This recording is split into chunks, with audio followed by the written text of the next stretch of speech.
Hello. Yeah. So good afternoon and welcome to our session, Are Your Secrets Secure? My name is Dave McCowan and I work for Cisco Systems, and I'm a Barbican contributor for about 6 years now on OpenStack, and I work for Cisco Systems and I work on our NFVI solution.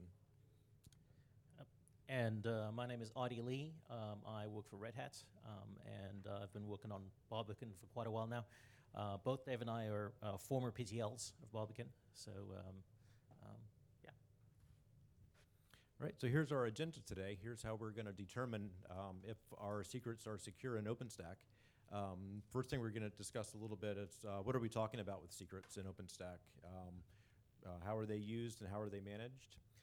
Next, we'll talk about if we're going to answer a question, we need to have some criteria to base it on. So I'm going to discuss a little bit about what criteria you want to use to evaluate storing secrets in a cloud. So we'll go through those different options. And then we'll talk about the different options there are for storing secrets in OpenStack. And then we'll try to compare them and then finally answer the question, are your secrets secure? So to start, when we talk about secrets in an IT context, we're talking about cryptography, essentially. And so what are the use cases for cryptography in a cloud? Well, first of all, there's protecting your storage at rest. This is basically just encrypting your sensitive data. There's two reasons you want to do that. One is for privacy. You want to make sure if you have sensitive data that is not disclosed either accidentally or maliciously. And another benefit of encrypting your data is it's tamper resistant. If somebody encrypts or tries to hack and change an encrypted file, it's not going to de-encrypt. So that's another bonus, that it protects the integrity of the data in addition to the privacy. Another use case for cryptography is being able to prove your identity. And whether this is a password or a certificate, client-side or server-side, cryptography can be used to prove who you are in an IT context. Next is data in motion. You want to use encryption to protect data in motion to prevent against accidental or malicious exposure again. And then another use case for cryptography is validation and verification. So we have a piece of software and we want to know where did it come from and has it been changed. That can be accomplished with cryptography by assigning that image, and then you can compare the signature to the image and you can verify that yes, this particular piece of software was written by so-and-so and it hasn't been changed since then. And then how this translates into OpenStack. Different OpenStack components will use these different use cases. As far as encrypting data at rest, that falls into the realm of Nova, Sender, Swift, and Ceph. For authentication, Octavia and Magnum will use secret storage in this context. For secure messaging, those two as well, in addition to Tacker, will store secrets in OpenStack for that. And validation, that's Glance, as you launch images and you download those from Glance. So Glance can do software image verification for you. So when you have all these keys to do these use cases, now you have the question is now, well, what do we do with them? We need to have some sort of key management because they need to be stored somewhere. You need to make sure that they're only the people authorized to use those can have access to those and so forth. So we want to have a key manager. The first benefit of that is it centralizes the secret storage. You put all your secrets in one place, and then you can protect that one place instead of protecting lots of different places in your cloud to protect all the secrets. Another benefit of centralization is you can centralize your audit function. So as a good security practice is to log everything. You want to know every time there's an access of some sort, you want to log when it was and who it was that something was accessed. So by centralizing it, you can centralize your audit function as well. In addition, by centralizing all these features, you could generate stronger keys that way. A lot of times in a cloud with lots of VMs and very few servers, you have a shortage of entropy. So by centralizing the secret creation, you can get better random data to create your secrets by centralizing that function. And then finally, by centralizing, it gives you the opportunity to use specialized hardware for your secret storage. And that could be an HSM or a specially hardened database. But you can put specialized hardware there by centralizing it into one place instead of just using the generic hardware that you use for the rest of the cloud. So how key management translates then to OpenStack is Barbican. So Barbican is the OpenStack project for secret management or key management. Like all OpenStack projects, first it provides a RESTful API that you access those functions through. It uses keystone for identity, so that's both authorization and authentication to know who has access to the secrets that are stored. The interface has a number of functions. We have the secret function. You can store secrets, get secrets, write metadata for secrets, so lots of different function pieces for secrets. Orders is what I was talking about as far as having Barbican doing the secret generation for you. You can give it an order for a secret, and then it will return back a randomly generated encryption key, for example. And then we have secret containers. A lot of times it's useful to group a number of secrets together. Maybe a database would have a password and an encryption key and some other things that you want to group together for a single solution. Or if you have a certificate, you might have your private key, your public key, and a passphrase. So by grouping these together, you can make it easier for users to get their secrets out together in a bundle, and we call those secret containers. There's different ways then to talk to Barbican. You can use directly the RESTful interface, either programmatically or through curl using HTTP commands.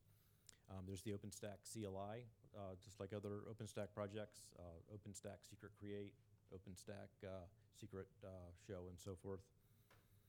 And then there's two Python libraries. There's the Castellan library and the Barbican client library. And those can be used within Python programs to access OpenStack secrets. And then finally, a strength of Barbican, all these are portable for all deployments, the REST API and the interfaces and so forth. And then as far as deploying Barbican, you have a choice of plugins, and that will tell you what your actual secret storage looks like. As you ask Barbican to store it, it could be put into a database, it can be put into an HSM, and so forth. And that's what the rest of the talk we're going to talk about is what are the deployment options and what are the pros and cons of each of those options. And but before we can compare these options, let's talk about what are the criteria that we use to evaluate the secret storage options. I'm going to go through 5 different pillars of criteria that you can use to determine whether or not it's a good secret storage option for you. The first pillar is going to be just general security, and but there's lots of facets to security. So we're storing secrets, and that's the first thing you want to look at is have we secured the secret storage. But when you secure that secret, what you're probably going to do is encrypt that secret, which means now we need a separate secret or a master key or a key encryption key. So now we want to know, well, what mechanism has been deployed to protect that new key. So we can talk about that with the different options. Another thing to consider for security is, have we isolated the keys from the data, right? If we encrypt the data and then we put the encryption key right next to the data in the same place, that's pretty dull, because then if that hard drive later is removed, a hacker could say, well, here's the encryption key and there's the data, so I can decrypt it. So we want to find some way to separate the encryption data and the actual data. Another thing to consider from a security perspective is different access roles for key admins, security officers, if you will, and the storage admins. So if you want to have separate administrators, different humans who have access to the secret versus the ones who have access to the data, and that way it will take at least 2 people to decrypt the data, or the actual owner of those resources. Something else to consider would be the integrity of the storage. You want to make sure that you think about things like disaster recovery, backup, and no single point of failures as you're evaluating secret storage. And then finally, depending on what industry you're in, where you live, where your data center is, you're going to want to think about different standards and how the security solution compares to different standards. And I've got a few points on that coming up. The next 2 pillars of considerations for is your storage solution secure? One is maturity, and this may be personal preference. There are tried and true solutions that have been in OpenStack for since the beginning. There are also newer plugins that use some of the latest technology, so some of the latest features in new chipsets or some of the latest software innovations, HashiCorp Vault, for example. These are things that you may want to decide, something that has the latest innovations or something that's been around for a while and you know is going to work reliably well. Another consideration of ease of use. There's both, there's the day zero ease of use with how easy it is to procure all the hardware and software that I need, how easy it is to install it and get it going. But then there's also ongoing operations. You know, going forward at some point, you're going to want to rekey the data, either to comply with your policy to maybe rekey passwords every 6 months or something, or in case a key is exposed, you need to rekey everything. So some solutions lend itself very well to rekeying or rotating keys, and some don't. So that's part of the of an ease of use. Also, a solution may be compatible with your existing infrastructure, and that can make it easy to use for you. The next two pillars of consideration, one is scale. You want to think about how big is your cloud, the number of workloads, and how frequently you need to access these secrets, and you want to make sure that your storage solution can handle that. And you also want to think about things like not having a single point of failure. If your access to your data is dependent on access to your keys, you want to think about is there extra latency then to access the key, and is there a single point of failure, so where if you don't have access to a key, you'll lose access to your data. And next is performance. How fast can the key storage system keep up with your secret requests? And then finally, of course, there's cost that we have to consider. Some of the hardware, specialized hardware we'll talk about soon can be very expensive, especially when you talk about cloud scale hardware. But you may have an HSM already for the rest of your data center, and being able to plug into that could actually be a cost savings. And then, so finally, to sort of tie this together with some compliance items. So if you're in the EU, you probably want to consider GDPR. One of the requirements of GDPR is the right to be forgotten. So that's sort of the neat thing about encrypting your data and having your keys managed, is that you can basically delete that data by destroying the key. And that makes it a real easy way to prove in an auditable way that I have destroyed the data that has been requested to be destroyed. If you're in France, you may be subject to the ANSI requirements. One of the requirements of ANSI is separate user roles. They really investigate, hey, this administrator is in charge of storage, and this administrator is in charge of keys, and they need to be separate. So as you evaluate your storage solution, you want to make sure that those administrators, that their roles and access don't overlap. And in the U.S., common criteria is a common requirement. They have requirements along the lines of audit logging to make sure that all the accesses are logged, and they have extra requirements about encryption strength. So these are things that you'll want to consider. And so that leads to deployment decisions. So using these criteria to evaluate, here's two options that you're going to hit from the beginning. First is the architecture of your deployment option.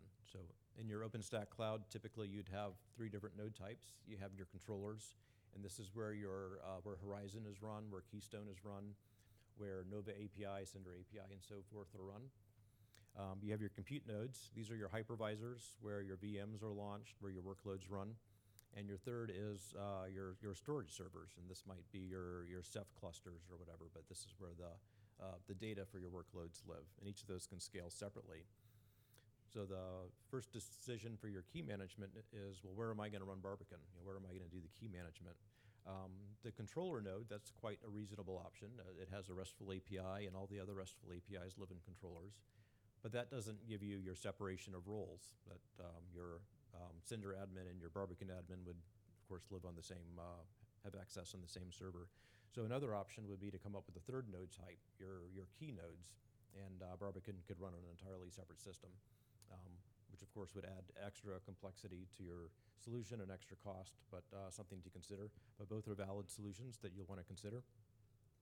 And then the next solution is the secret storage itself. So Barbican offers a variety of plugins that you set up at deployment, and then its use is transparent to you afterwards.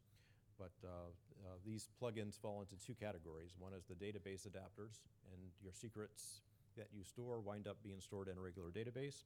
And then the other are the KMS adapters, and these are the ones where your data winds up being stored inside an HSM or another specialized storage device. So let's look at the very first plugin. So this is the Simple Crypto, and this is the simplest of storage solutions that Barbican offers. This is the one that starts up by default. If you launch Barbican and you don't tell it anything about it plugin, this is what you wind up with. And in this use case, you have your user up on top that says, please store my secret.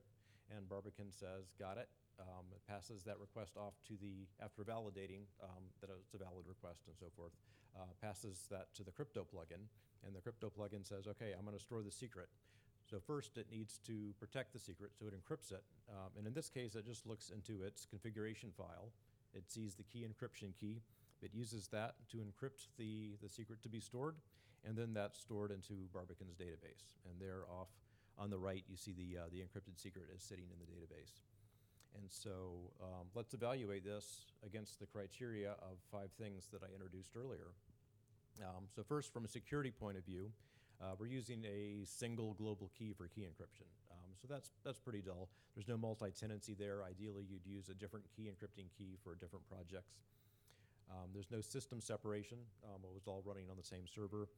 And the master key, the key encrypting key, is sitting in clear text in the configuration file. So that's also not ideal. But as far as maturity, Simple Crypto is the most mature. It's the default. It runs in the OpenStack gate all the time, so it's tried and true.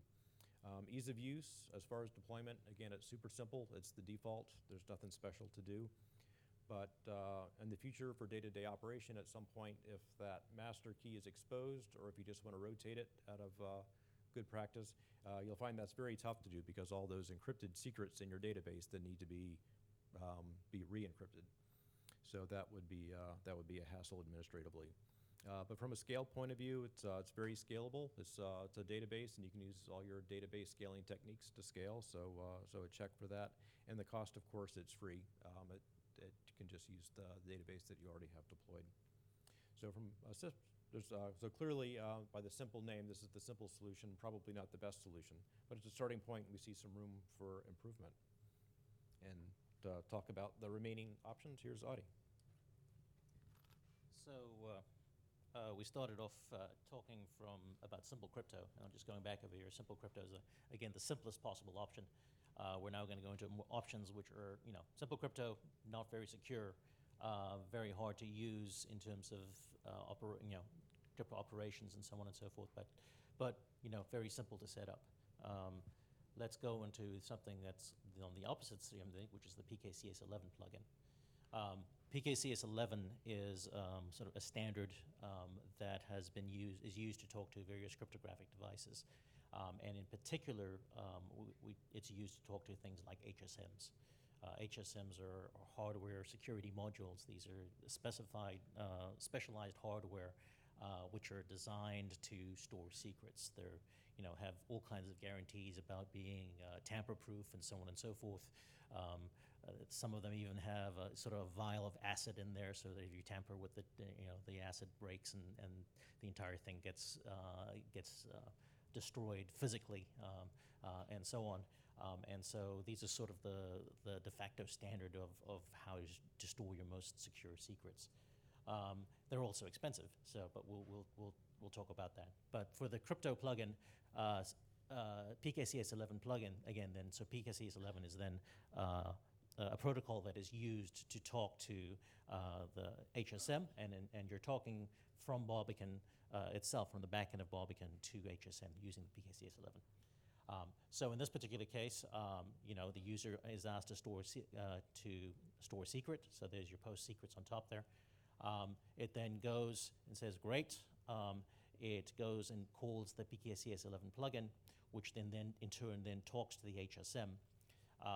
And basically, there are 2 keys that are stored in the HSM. There's an MKEK, which is a master key encryption key, and there's an HMAC, which is just basically an HMAC key. So you do the encryption, you create a MAC for that encryption, and you store the key. Now there's a couple of sort of wrinkles over here as well too. It's not just the fact that you have your two keys here. You have your two master keys here, and those are the only ones that are stored in the HSM. But for every tenant, there is actually, or project, there is actually a PKEC, which is a project key encryption key. So for that particular project or a particular tenant, you're going to get a key. And so every project or every tenant has their own key, and that key in itself is used to actually encrypt the secret. So what's going to happen is that when you need to store a secret, the Barbican will retrieve the key encryption key from the database, unencrypt it using the PKEC, and encrypt your secret or decrypt your secret inside the HSM. The one thing about HSMs is that the master key encryption key and the HMACs never leave the HSM, which means that even though you're storing your encrypted PKECs inside of the database, all of the cryptographic operations have to take place within the HSM, and they never leave the HSM. So you have that security guarantee. So just to evaluate this, then, in terms of security, this is exactly what you want. You have hardware separation. Your access to your secrets and so on, your access is controlled by the HSM. All the cryptographic operations take place within the HSM. You have hardware protection of your keys, ACID, the whole works. You have certifications. Typically, people are going to use HSMs when they want to be in an environment where you are, where you have to either handle ANSI or Common Criteria or FIPS or one of those things. And of course, there's authenticated encryption, which is possible. So maturity, the downside is that we don't have a upstream gate, for instance, that runs an HSM. We just don't have HSMs that are lying around that we can use to do it. So you're relying really on the downstream testing that's taken place. And there's a couple of reasons for that. One is that it's hard to get an HSM for everyone to use for your upstream gates and so on. The second is that PKCS11 is a bit of a fuzzy standard in some ways. There are multiple versions of the PKCS11 standard, and different HSM vendors will implement different versions of that PKCS11 plugin. And also, in the parts which were fuzzy, the vendors ended up either using vendor-defined types or different types there to try and handle the PKCS11 standard. So as a result, one configuration doesn't necessarily fit from one HSM to another. And so we've had some discussions about maybe trying to get some sort of upstream testing for the PKCS11 plugin, but that hasn't happened yet. So we're really talking about relying on downstream testing. I know, for example, for OSP, we do testing of things like the Talus HSM and the Luna SA and the ATOS, for instance, which are sort of three of the biggest ones that are out there. But if you happen to have a different HSM vendor, you need to really test it to make sure that it actually works. And one of the things that we've done in the PKCS11 plugin is to make things very configurable so that if it doesn't work, you might be able to make a couple of configuration changes for things to work. It's relatively complicated to deploy. You need to have an HSM, which means you need to set things up. From the Barbican side, it's fairly straightforward, but you do have to have an HSM. You probably have to have an HSM that is set up in HA mode, so that you don't have a single point of failure to get into your keys. But rekeying is very possible, right? The keys themselves are encrypted, so the project key encryption keys are encrypted by the master key.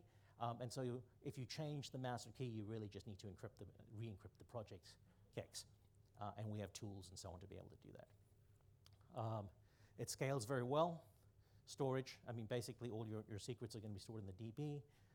You do need to set up your HSMs to be in HA mode, which can be tricky depending on the HSM. And your performance is going to be dependent on your environment and your devices and so on. The main disadvantages to HSMs and the main disadvantages is the cost. Okay, HSMs can be super expensive.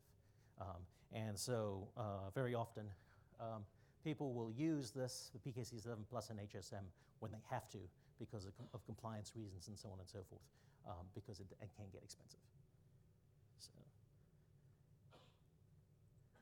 okay. The SGX plugin is a slightly different one. SGX is a new technology by Intel, which basically uses some sort of, there's an encrypted memory essentially that's on the Intel chips. And that encrypted memory is called an SGX enclave. And it acts kind of like a poor man's HSM. So that essentially what you can do is you can store your master keys, your HMACs, and your so on and so forth within this SGX enclave, and this is sealed by a key that's stored within the hardware of the SGX, of the Intel hardware. And so at one point, Intel went ahead and did a plugin that was specifically using SGX and using that enclave, and they published the results, and they had fantastic results that they published. And again, this is sort of a poor man's version of an HSM. They think that it offers a lot of the same security guarantees. The HSM vendors think that what they have is better. You have to evaluate accordingly. But in terms of the evaluation then, you do have separation of processes because you do have the secrets that are stored within this secured memory, that are in this encrypted memory that you can't get out of this enclave. You do have your hardware protection of your keys. You do have protection. What they did was they actually created something that sort of HMACs all of the entries that are in the database as well too. So you have protection of those database entries. You have authenticated encryption. You have attestation. So one of the things that's nice about the SGX and nice about the Intel memory there is that you can actually attest both the client and the server side, and there's a protocol there that allows you to attest back and forth. Okay.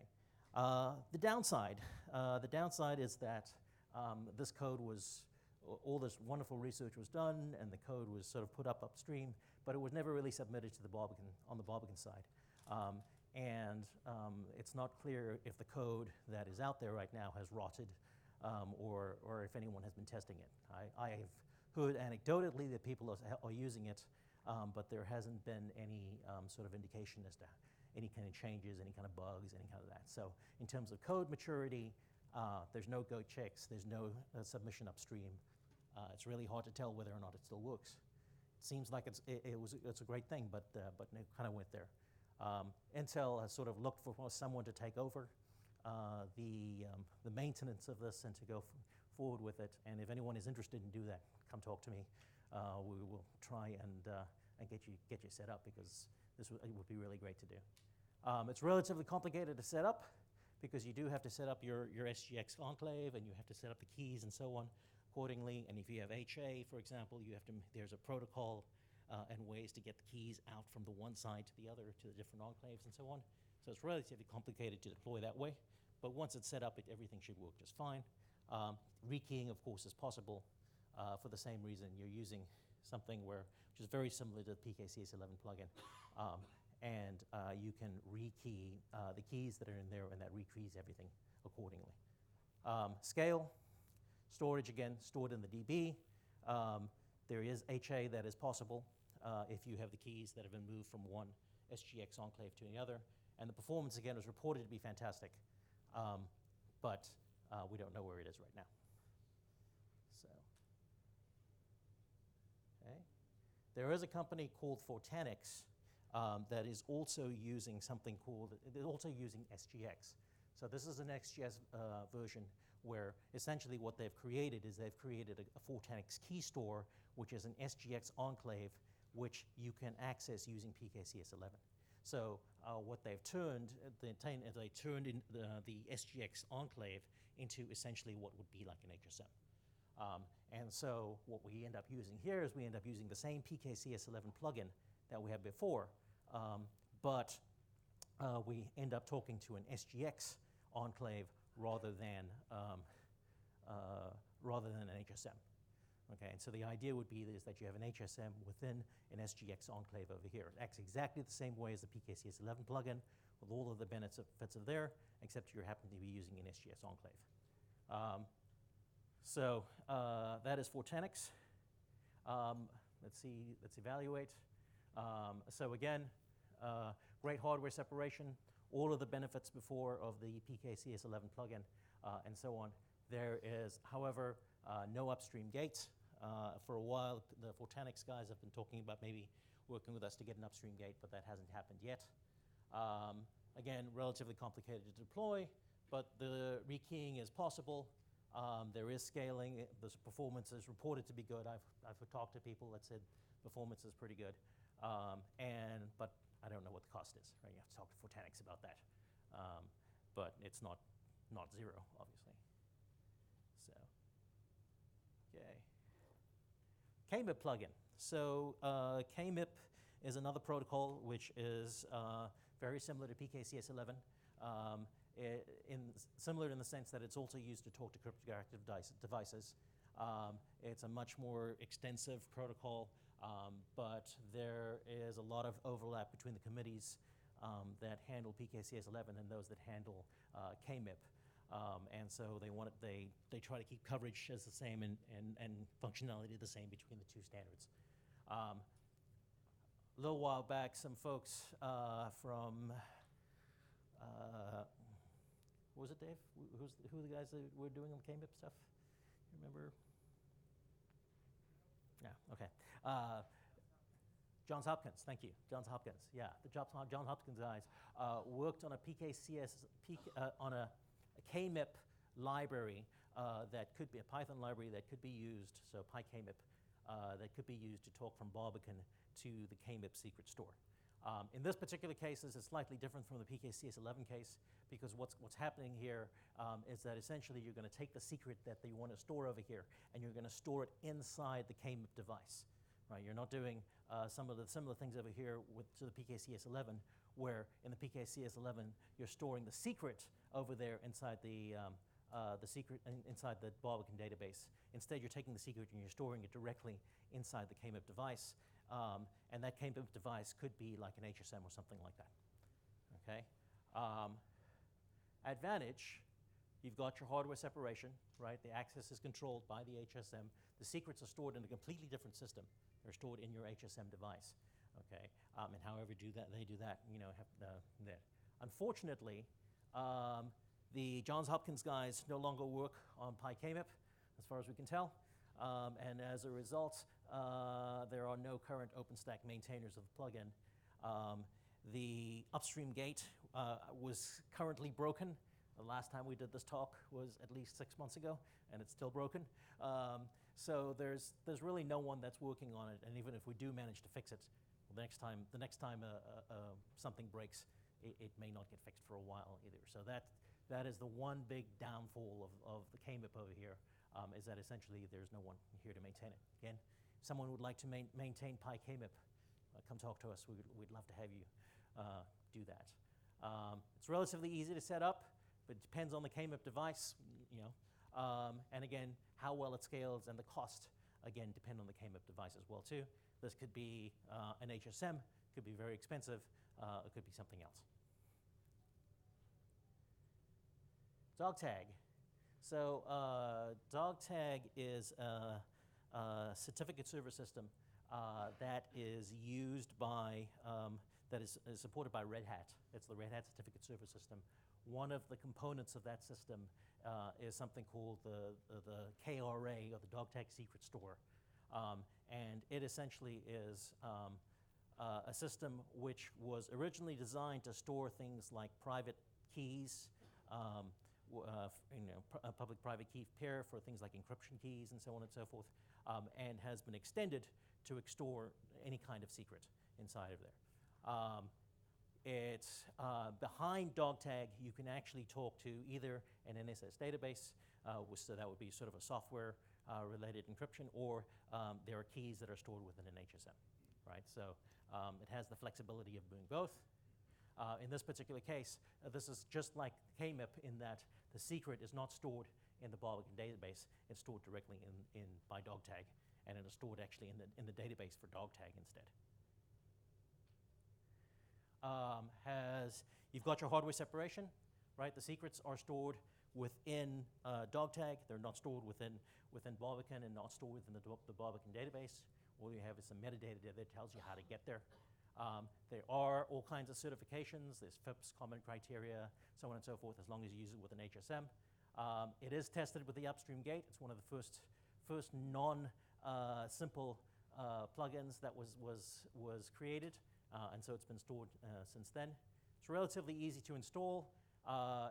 Rekeying is definitely possible, pretty straightforward, but it is another system to manage, and you have to probably make that redundant as well too. And so that has been one of the reasons that people have decided not to use it a lot. So the other part of that then is that it has not been deployed a lot, which makes it, it depends on the maturity over there as well too. HA is definitely possible. The storage is scaled within the dog tags database, which is an LDAP database, which is definitely scalable that way. There's a question about performance, because if you think about it now, you have secret going from Barbican to dog tag to the dog tag backend over here. So there's multiple different additional hops that are available. And for example, if you wanted to use an HSM, if you were using PKCS11, you'd be just going from Barbican to the PKCS11, through the PKCS11 plugin to the HSM. Now you're going from Barbican to dog tag through PKCS11 to the HSM as well too. So there can be, depending on your performance requirements, this could be tricky as well too. But it's free, which is really nice because it's part of RHEL or CentOS. Vaults. So one of the new plugins that has been put in there, one of the things that has become very popular in terms of storing secrets these days is the vault, the HashiCorp Vault. And so recently we've created a HashiCorp Vault plugin to be able to access the vault this way. So in this case, what we're doing over here is the same sort of thing as before. Instead of storing the secret inside the Barbican database, we're going to store it in the vault itself. Okay? And the vault plugin essentially is going to store the secret and just return the reference for the secret over there. So vault itself can be used to store secrets with or without an HSM. So if it's without, then it's actually stored with a key, which you have to, which is sort of Shamir shared, and you have a couple of shares to start up the vault and so on. Otherwise, it's stored within an HSM. So, good process of physical separation. Again, you're storing the secrets within Vault. That could be in a completely different system. It's not stored within with Barbican. Vault used to use a simple auth model, which was just a username password. It now actually we've improved it so that now you can use an application credential which you create. So actually the auth model is pretty good right now. The integration is possible with an HSM. The downside is you have to then pay for the enterprise version of Vault, which can be expensive, right? There is a test for Vault in the upstream gates. Vault itself is being deployed in many places. Okay, and though it's still very new, but it has been improved on in train in other places as well too. So it's relatively simple to deploy. Rekeying is possible and easy within Vault. The storage and everything HSA are possible. Again, you have the enterprise version for that. It's still the early days in terms of performance. We're not quite sure, how well it will go. But again, the basic mode is free. If you want to use an HSM and you want to use HA, then you're going to have to pay money for the enterprise Vault.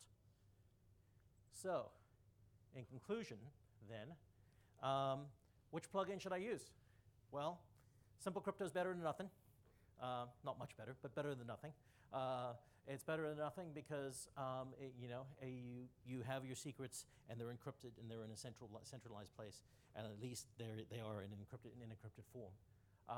Do you have a regulatory or security requirement to use an HSM? Okay, so if you're in the financial sector or you're in other sectors and you need to use an HSM, then if your answer is yes, then you've got dog tag or KMIP or PKCS11 or possibly Vault. If the answer is no, then simple crypto, dog tag, Vault, or SGX.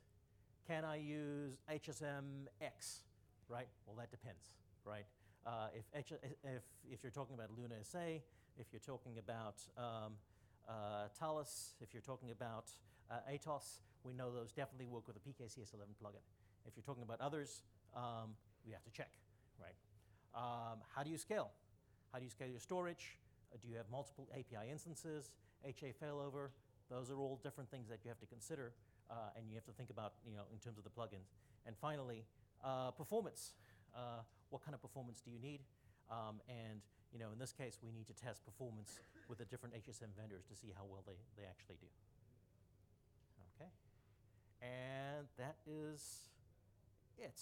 So I'll open it up for questions. Any questions? Yeah. So you mentioned 3 HSMs, different vendors, I assume. Which one of those would you say are the most tested, gives the best kind of availability, reliability for the money you spend? Not sure I can answer that. The first HSM that was actually tested against was when Rackspace was first doing the PKCS11 plugin, was the Luna SA, and so they tested against that. And they had an internal deployment over there that they used against that particular HSM. Red Hat, where I work, we test ATOS, and we test Talus, and we're in the process of starting to test the Luna SA again. So we definitely support the first 2, and we're about to add support for the second. So, yeah. Okay. I guess we've been. All right. If anyone else has any other questions, feel free to come up and ask. So, all right. Thank you.